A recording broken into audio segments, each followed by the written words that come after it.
오늘이 추수감사 주일이어서 특별히 감사에 대해서 우리가 생각을 많이 했으면 좋겠고, 여러분들이 오시면서 이렇게 한 가지 이상씩 푸짐하게들 가지고 오셔서 우리의 감사를 하나님께 표현할 수 있어서 너무나 가슴이 벅차올랐습니다. 이 많은 것들은 우리 교회 또 교회 밖에 어려운 분들에게 그대로 다 나누어 드리도록 하겠습니다. 이 자리에 오신 여러분 진심으로 환영을 하고 축복을 합니다. 저는 부평 동북교회를 섬기고 있는 담임 목사 강길수입니다.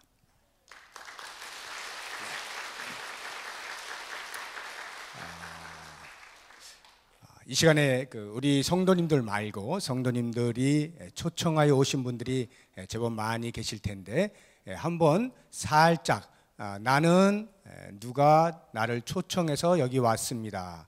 예수님을 믿는 사람이어도 괜찮고 믿지 않는 사람이어도 상관없습니다. 아무튼 누군가가 초청을 해서 제가 여기 왔습니다 하시는 분 손 한번 살짝 들어보십시오.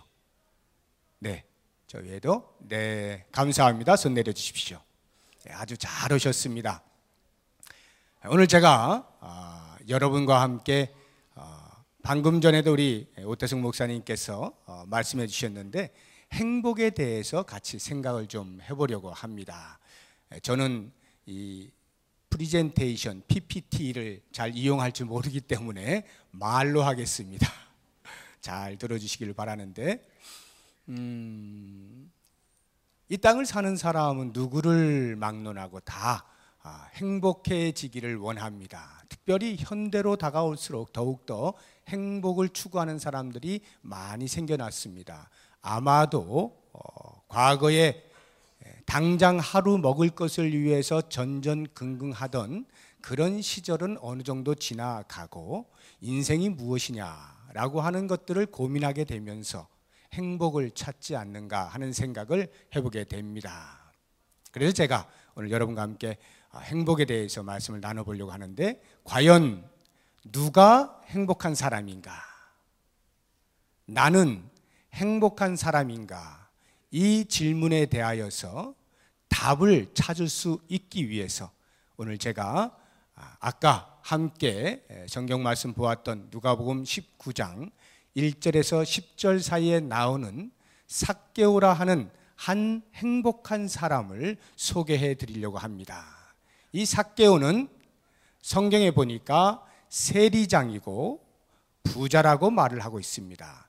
당시의 세리장은 어떤 사람이냐 하면, 그 당시 이스라엘 민족은 로마 제국의 식민 통치를 받고 있었습니다. 그래서 로마 제국이 이스라엘을 통치하면서 이스라엘 사람들을 시켜서 세금을 거두어 드리게 했습니다.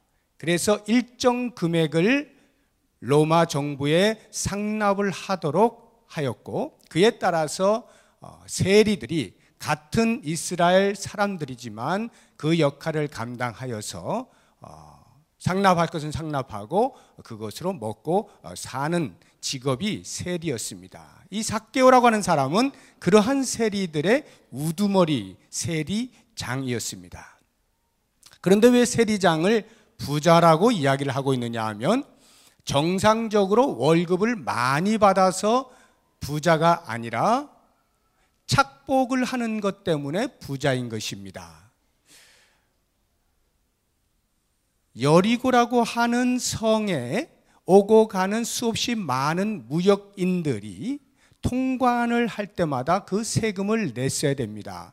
예를 들어서 로마 정부에 100원을 바쳐라 라고 하면 이 세리들이 한 110원이나 120원 정도를 받아서 약간의 수수료를 자기들의 생업으로 삼고 그렇게 수입을 거두어 들인 것이 아니고, 200원이나 300원, 심하면 10배인 1000원을 받아가면서 로마 정부에는 100원만 주고 나머지는 자기 주머니에 집어넣는 것입니다. 그렇게 해서 합법적인 불법 행위를 했고, 이를 가리켜서 허가받은 도둑이라 이렇게 말들 했습니다.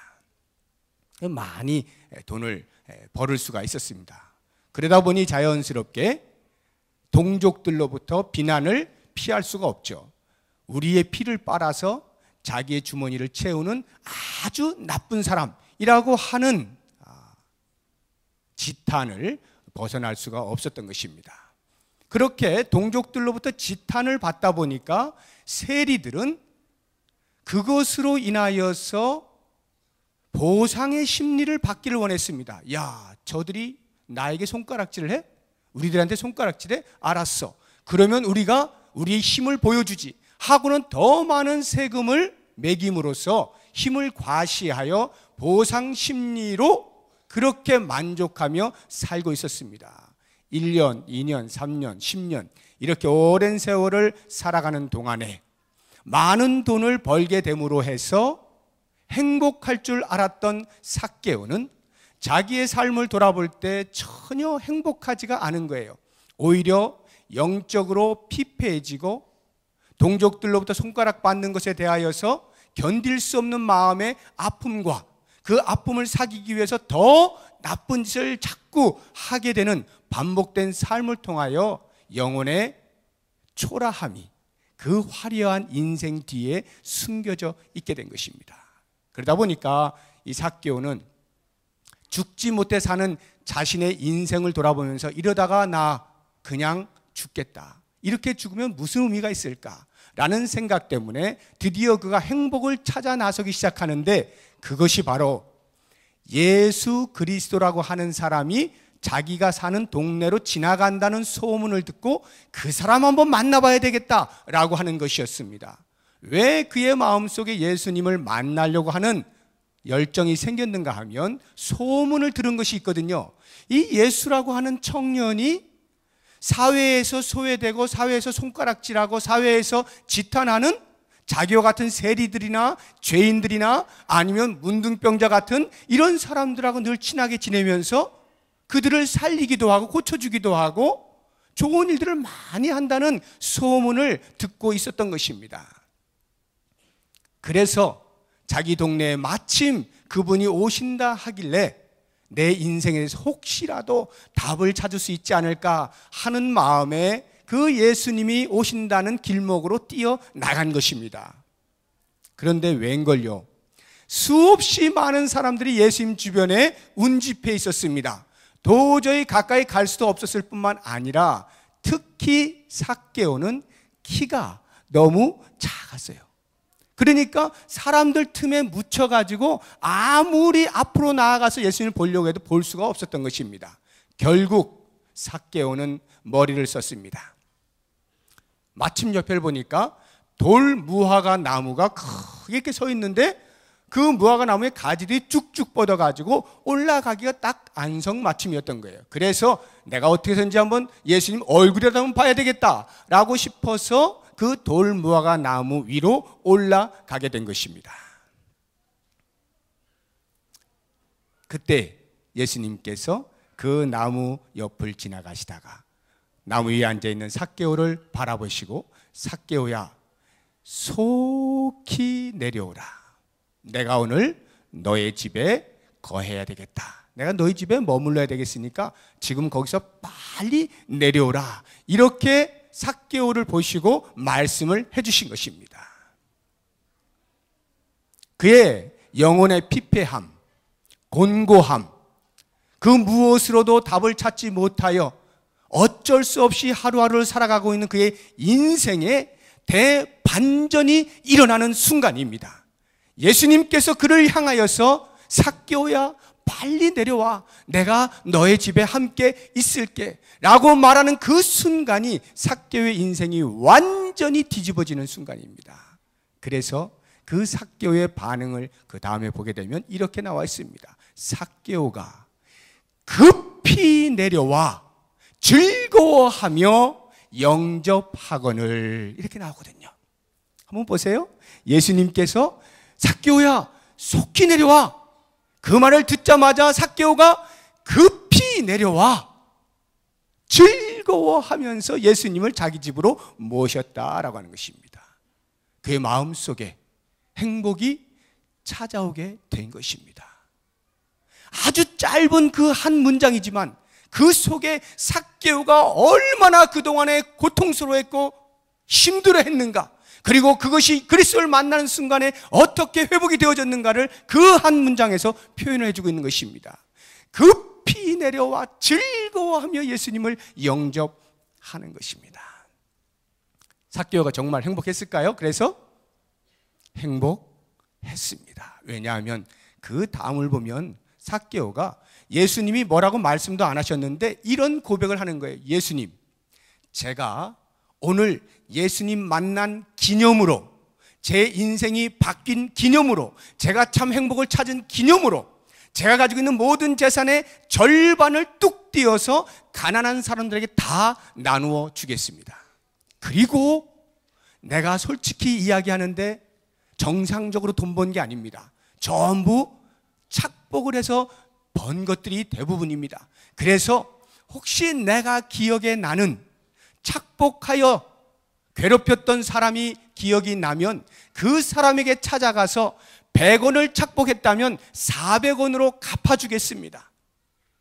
4배를 갚아주겠노라고 예수님께 말씀을 드린 거예요. 예수님이 요구한 것 아닙니다. 너 나 믿니? 그러면 이제부터 너 그렇게 살아야 돼? 이렇게 하신 게 아니라 예수님을 만나 참 행복이 무엇인가를 가슴으로부터 받아들이게 되는 순간, 그것의 증거로 그는 자신의 돈을 다 나누어 주어도 너무나 행복한 거예요.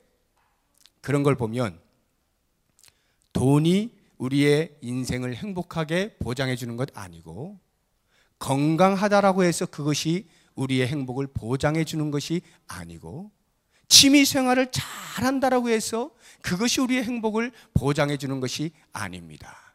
우리는 행복하려고 건강하길 원하는 것이고, 행복하려고 돈을 많이 모으려고 하는 것이고, 행복하려고 취미생활 잘하면 행복해질까 해서 취미생활을 하는 것입니다. 그런데 만약에 거기에서 진정한 행복을 찾을 수 없다라면 우리의 건강과 물질과 취미생활이 무슨 이익이 있겠습니까? 오늘 이 삭개오를 보니까 다른 그 어디에서가 아니라 예수 그리스도를 만나는 순간에 인생의 행복을 만끽하게 되어지는 것을 보게 되면서, 사랑하는 여러분, 이 자리에 오신 분들 가운데에는 인생에 제법 물질도 있으시고 몸도 튼튼하고 뭐 내 나름대로 여가 생활도 하고 이러시는 분들도 계시겠습니다만, 혹은 어깨에 무거운 삶의 짐을 짊어진 채 어쩔 수 없이 내 가족이 한번 오라고 하니까, 내 아는 사람이 한번 오라고 하니까 끌려 나오듯이 그렇게 해서 혹시 나오신 분도 계실런지 모르겠습니다. 내가 지금 이런 자리에 앉아가지고 이런 말 듣고 있을 사람이 아닌데 빨리 가서 내가 지금 먹고 살 일을 해야 되는데 라고 생각하시는 분들이 오셨는지도 모르겠습니다. 어떠한 과정을 겪어서 이 자리에 오셨든지, 제가 오늘 여러분들에게 참 행복한 이 한 사람 삭개오를 소개하면서 여러분도 그와 같이 행복한 사람으로 살 수 있다는 것을 꼭 말씀을 드리고 싶습니다. 우리의 행복은 예수 그리스도를 만나는 순간입니다. 한번 보십시오. 삭개오가 예수님을 만나려고 찾아갔어요. 나무 위에 올라갔습니다. 그런데 거기에 아직 행복이 있는 것은 아닙니다. 진정한 행복은 예수님이 삭개오를 초청하여 내려와 했을 때 그 삭개오가 예수님을 즐거이 영접하는 순간, 거기에 행복이 찾아오는 것입니다. 우리가 이성적으로 예수님을 알아, 이성적으로 내 가족 중에 누가 교회를 다녀 안다라고 해서 나에게 행복이 오는 건 아닙니다. 내가 예수님을 영접할 때 거기에 비로소 행복이 찾아오는 거예요. 그래서 인생의 새로운 목적이 생기는 것이고 삶의 의미가 발견이 되는 것입니다. 한번 생각해 보십시오. 우리 예수님께서 하늘의 모든 영광을 버리시고 이 땅에 인간의 몸을 입고 내려오신 이유가 유일하게 우리 인간을 구원하시기 위함이에요. 그래서 우리가 제일 마지막 10절에 읽은 것 보면, 인자가 이 땅에 온 것은 잃어버린 자를 찾아 구원하려 하심이라고 말씀하지 않습니까? 잃어버린 자를 찾아서 구원하시기 위하여 오신 예수 그리스도. 예수님은 여리고로 지나가셨습니다. 우리가 생각할 때는 그냥 어쩌다가 마침 지나가는 길에 삭개오가 만난 것처럼 생각이 되는지 몰라도 그것이 아닙니다. 예수님은 이미 삭개오를 구원하시기 위하여 오래전부터 이것을 계획하시고 진행해 오시는 중에 여리고를 지나가고 있는 겁니다. 삭개오가 예수님을 보기 위하여 올라간 그 돌무화과 나무가 우리가 생각할 땐 그냥 그 자리에 어쩌다 있었던 것, 삭개오가 발견하고 올라간 것처럼 생각하실는지 몰라도 우리 하나님께서는 한 사람을 구원하시기 위하여 10년 전, 아니 100년 전 언젠가 그 돌무화과 나무를 그 자리에 심어 놓으셨다는 생각을 해보셨습니까? 바로 그 하나님의 계획에 따라서 삭개오가 나무 위에 올라가게 된 것이고, 그 나무 위에 있는 삭개오를 예수님이 먼저 발견하여 내려오라고 초청을 하시는 것입니다. 예수님은 지금 여리고로 지나가시는 이 길이 이제 곧 예루살렘에 입성하여 십자가에서 죽으시고 모든 인류의 죄를 대속하려고 하는 그 역사적인 사건을 눈앞에 두고 있는 때입니다. 왜 예수님이 십자가에서 죽으셔야만 했는가? 모든 인간을 구원하시기 위해서다 라고 하는 그 십자가의 의미를 상징적으로 나타내는 사건이 삭개오의 사건입니다. 사랑하는 여러분, 정말로 구원을 받고 예수 그리스도를 만나 인생의 참 행복이 어디 있는지를 알기를 원하신다면 이 시간에 조용히 마음으로 주님, 제가 삭개오처럼 주님을 영접하겠습니다. 제 안에 오십시오. 제가 영접합니다. 이렇게 고백을 하시면 예수님께서 이제부터 여러분들의 인생의 주인이 되어주시면서 여러분의 삶의 가장 행복스러운 길로 안내를 하실 것입니다. 모쪼록 이 자리에 오신 모든 분들, 우리 성도님들은 뭐 말할 것도 없고 아직 예수님을 알지 못하시는 분들이 할지라도 오늘 말씀을 꼭 명심하시고 예수 그리스도를 믿어 영접하여 구원을 얻고 인생의 참 행복을 누리시는 복된 시간 되시기를 주님의 이름으로 축복합니다. 아멘.